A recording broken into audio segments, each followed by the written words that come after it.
The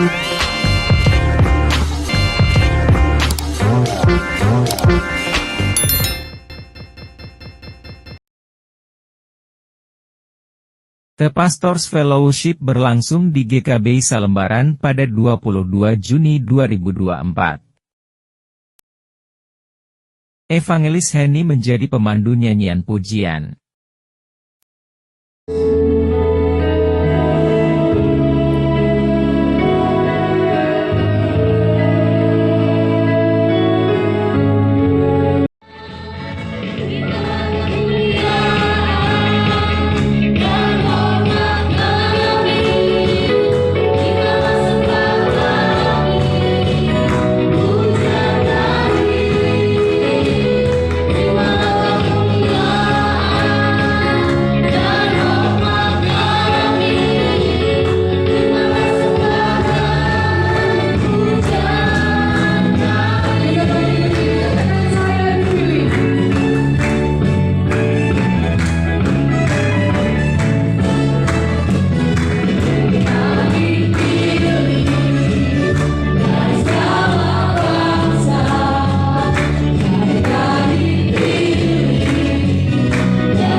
Semua orang, untuk semua dosa dari semua orang, untuk semua dosa dari sebagian orang, untuk semua sebagian dosa dari semua orang. Apakah ini? Apakah ini? Apakah ini? Ini tahun 96 diangkat oleh guru saya dari Surabaya, namanya Pak Saparman. Pak Saparman pakar eksposisinya STI. Nah, namanya Pak Saparman, dan dia dinobatkan waktu itu jadi profesor bidat oleh Berita Hidup. Berita Hidup tempatnya Pak Herman bin Dokter. Jadi, nah ini yang dikemukakan, dan waktu itu belum diterbitkan oleh Momentum dalam bentuk bahasa Indonesia, dan dikirim oleh rekan kerjanya, rekan bayangannya dari Amerika buku itu, dan pertanyaan ini ada di buku itu. Nah, jadi diterjemahkan oleh Momentum, judulnya Kematian yang Menghidupkan. Ya. Nah, Yesus mati di atas di kayu salib adalah apakah untuk semua dosa dari semua orang, apakah untuk semua dosa dari sebagian orang, apakah untuk sebagian dosa dari semua orang. Nomor 3 itu kan nggak mungkin, ya kan? Jadi saat kita nyatakan salah itu nomor 3 ya, masa sebagian dosanya selesaikan, nggak mungkin kan? Nah, yang paling banyak waktu itu di kelas 9, ya dari 23 orang kami ya cuma 2 yang memilih nomor 2. Saya dan namanya Daryl Sebarani. Dan dia pengikut kami. Dan dia yang pernah berhasil menghafal ayat 25 ayat 1 malam. Nah itu dia pernah berhasil menghafal ayat 25 ayat satu malam. Itu memang juruannya itu ya. Mata kuliah disuruh, yang disuruh hafal ayat. Nah, jadi semua rata-rata pilih nomor satu. Nah, nomor dua kan yang memilih nomor dua. Dan yang dua ini juga baru tunggu pikir-pikir dulu lah, baru tunjuk tangan. Nah, Kak Soloy pada saat itu bilang, ya sudah nanti kita diskusikan setelah istirahat. Enggak Pak, sekarang aja. Saya bilang nomor dua. Enggak.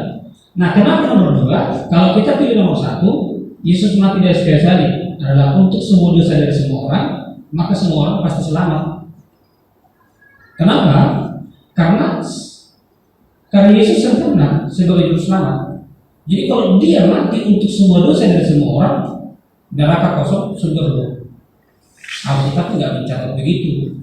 Berkali-kali dicatat di sana terjadi dalam tangis dan kata gigi. Itu neraka. Ya? Jadi kalau yang pertama kita pilih semua dosa dari semua orang, berarti semua orang pasti selamat.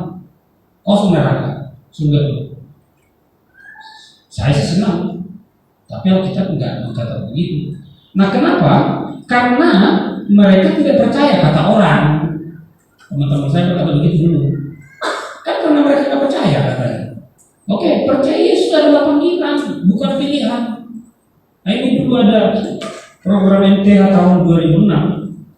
Saya diminta mengajar, dan ini gembala-gembala sidangnya GGP, Gereja Gerakan Pentakosta. Nah, di Senen Tanah Tinggi besar.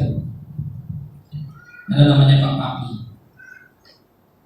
Karena begitu besar kasih Allah ke dunia ini, sehingga dia telah mengaruniakan anaknya tunggal supaya setiap orang yang percaya kepada Dia tidak binasa melainkan beroleh hidup kekal. Apakah setiap orang berhak untuk percaya? Oh, berhak dong katanya begitu ya. Kita tidak mau begitu. Percaya itu panggilan. Nah, seperti apa panggilan? Dari 15:46 dan 6:44, tidak ada seorang pun yang dapat datang kepadaku jikalau ia tidak ditarik oleh Bapa yang mengutus aku. Mana ada orang yang datang kepada Yesus kalau tidak ditarik oleh Bapa? Gak bisa. Nah, Paulus ngomong kepada orang Korintus, orang mengaku Yesus adalah Tuhan oleh Roh Kudus, bukan oleh dirinya, oleh kemauan Tuhan. Jadi kalau dibilang karena mereka percaya, karena mereka tidak percaya, ya tidak berdasar, salah. Mempercaya itu panggilan Tuhan. Begitu. Nah, jadi dengan demikian Yesus mati di kayu salib adalah untuk semua dosa. Kalau dibilang Yesus mati di kayu salib untuk semua dosa dari semua orang, salah. Nah, yang benar adalah Yesus mati di kayu salib adalah untuk semua dosa dari sebagian orang. Ini yang benar. Nah, siapakah sebagian orang itu? Nah, sebagian orang itu adalah kita yang dipilih sebelum dunia jadikan. Mau dipilih sebelum dunia jadikan, dia pasti percaya, pasti dipanggil. Kan Roma 8 ayat 30. Mereka yang ditentukan sebelumnya, mereka akan dipanggil. Mereka yang dipanggil, mereka dibenarkan. Mereka dibenarkan, ya mereka dimuliakan. Sistematis. Dari ditentukan, dalam hidupnya dipanggil dan dibenarkan, dimuliakan. Disediakan Tuhan Yesus, Yohanes 14, tempat yang mulia di surga. Ya. Nah, yang kedua, siapakah mereka yang dipanggil itu? Ya kita yang ditentukan. Nah, mau ditentukan dari semula, bagaimana enggak dipanggil? Bagaimana enggak diajak untuk tertarik kepada Dia, percaya kepada Dia, gitu ya? Nah, jika keselamatan dialamatkan khusus untuk kita sebagai umatnya, maka ini mungkin implikasinya yang penting bagi saya secara pribadi. Saya suka dulu ada guru waktu program sistematik, ada guru mengajar doktrin Allah kebetulan. Gak ada poin pengajarannya tanpa implikasi. Saya pikir ini hilang kalau ini. Gak ada poin-poin pengajarannya tanpa implikasi. Jadi ada pesan yang dibawa membangun iman itu. Nah, implikasinya adalah yang pertama adalah ya seperti apapun keburukan kita, ya pasti selamat. Semua yang kita lalui, ya pasti demi kebaikan kita. Nah gitu. Jadi seperti apapun keburukan kita, pasti selamat. Ya karena sejauh timur dari barat, demikian dijauhkannya daripada kita pelanggaran kita. Jadi tidak ada yang merupakan hal yang mengganggu, seolah-olah apa yang sudah direncanakan tentang kita sebagai umat pilihan seolah-olah akan terganggu. Ya enggak lah. Jadi ya tidak ada yang kita nggak berdosa lagi.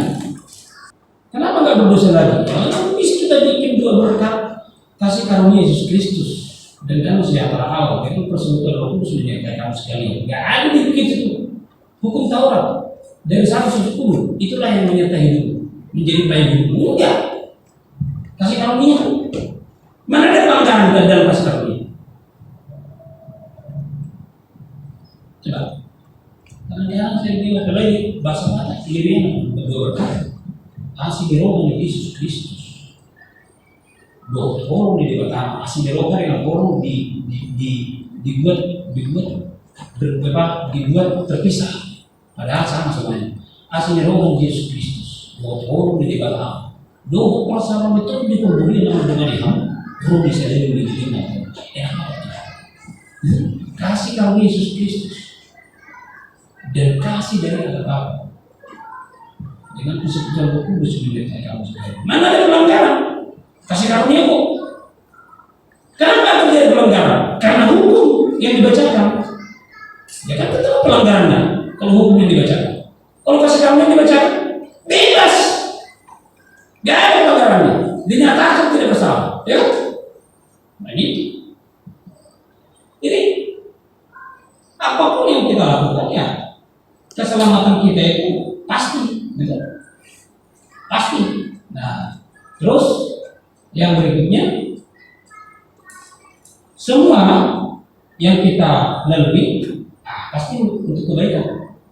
Karena Allah itu bekerja dengan sesuatu untuk mendatangkan kebaikan bagi mereka yang tertanggung sesuai dengan rencana. Kita kan tertanggung sesuai dengan rencana Allah. Semua mendatangkan kebaikan. Maka subfakir. Nah, kan keren itu pengakuan imannya Yusuf kepada saudara-saudaranya kan? Ketika datang saudara-saudaranya karena masalah ciklik di Bethlehem, mereka datang ke Mesir. Nah, mereka sujud. Dan akhirnya Yusuf kan membayarkan pakaiannya. Anaklah aku. Gitu. Memang kamu mereka kejahatan, tapi Tuhan mereka hanya untuk kebaikan supaya terpeliharanya satu bangsa. Berarti rencana Allah kan betul-betul dahsyat bagi kita. Ya terus terang,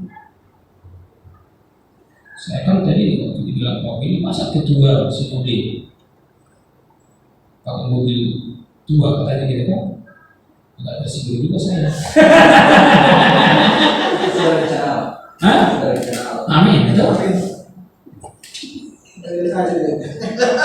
Sebelum Desember Tuhan.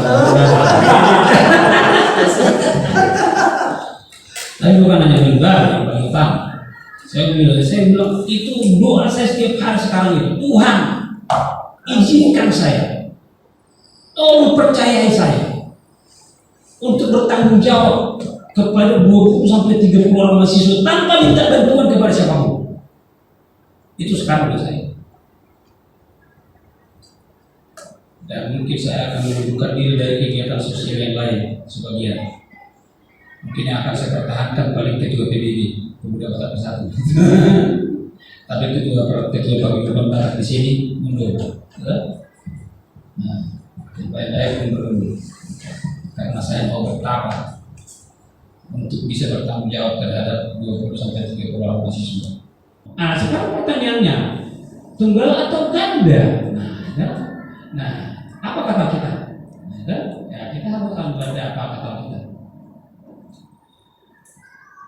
Ya, mungkin inilah perbedaan saya dengan Pak Hermon karena seorang biblika yang mendalami biblika katanya beliau kan berbeda dengan orang yang mendalami sistematika itu bisa ngomong. Betul, saya kembali ke dia lah.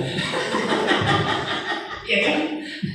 Nah, katanya tuh. Tapi kalau dalam hati saya, beliau bilang berbeda yang mendalami biblika, berbeda yang mendalami sistematika. Dalam hati saya baca kitabku, kacau. Nah, ini saya berkata, ayat 8 menuliskan, kecuali aku tidak ada Allah. Aku telah mempersenjatai engkau sekalipun engkau tidak mengenal aku, supaya orang tahu dari terbitnya matahari sampai terbenamnya bahwa bahwa tidak ada yang lain di luar aku. Akulah Tuhan dan tidak ada yang lain. Yang menjadikan terang dan menciptakan gelap. Gak ada kan? Yang menjadikan nasi mujur dan menciptakan nasi malam. Ganda juga tuh.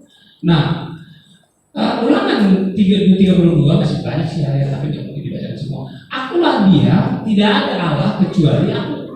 Aku yang mematikan,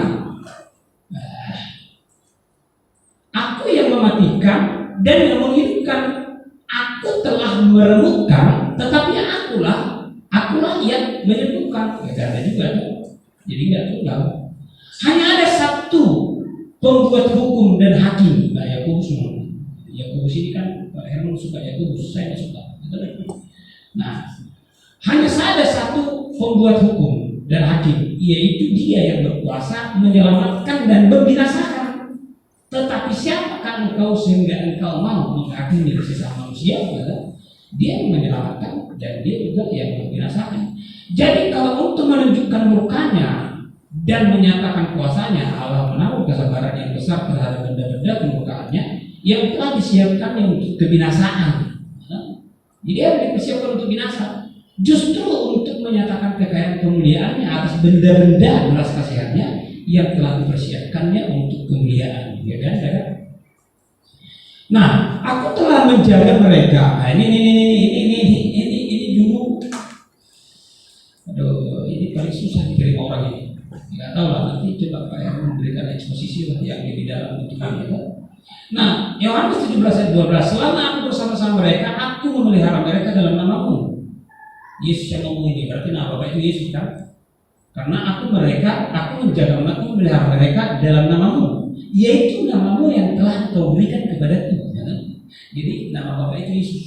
Dulu saya nggak suka itu. Orang-orang gereja Betel bilang, dalam nama Bapa, Anak dan Roh Kudus, yaitu Tuhan kita Yesus Kristus.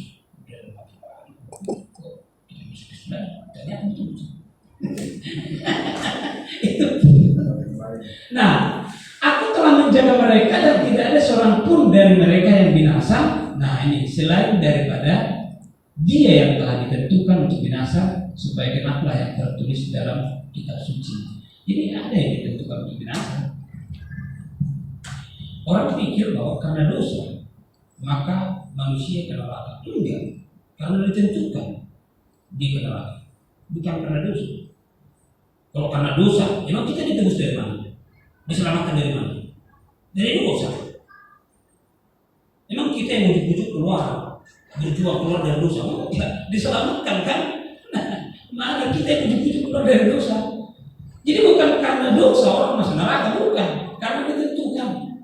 Mau semua manusia berdosa kok sejak Adam dan Hawa, dan kemudian kita dibenarkan, dikuduskan, diselamatkan, ditanggung dosa kita, aman kita menjadi orang tidak berdosa, bebas dari kuasa dosa.